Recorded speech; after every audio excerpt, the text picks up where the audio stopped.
Wait, don't skip. Prayer blessing for the month of September. Ano ang pinagdarasal mo para sa unang bear month ng taon? Tara, pray tayo. Sa ngalan ng Ama, ng Anak at ng Espiritu Santo. Amen. Mapagmahal na Panginoon, maraming salamat po sapagkat hindi niyo po kami pinabayaan sa nakalipas na buwan. Naramdaman po namin ang inyong pagmamahal, ang inyong awa at pagtulong.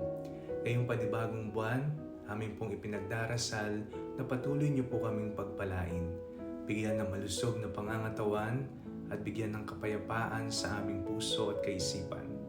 Pinagdarasal po namin na naway maging matagumpay ang lahat ng aming mga plano sa trabaho, sa pag-aaral at sa aming pang-araw-araw na pamumuhay, maging ang aming mga personal goals sa buhay.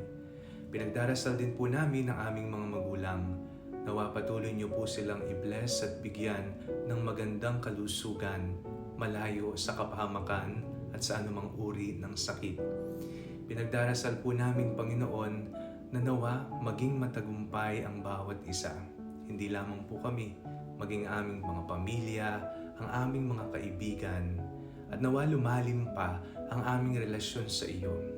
Mapanatili nawa ang kapayapaan sa aming bansa at sa buong mundo. Lahat po ng ito ay aming ipinagdarasal sa ngalan ni Jesus na aming Panginoon. Amen. Sa ngalan ng Ama, ng Anak at ng Espiritu Santo. Amen. Ano ang prayer intention mo ngayong buwan ng September? God bless you po.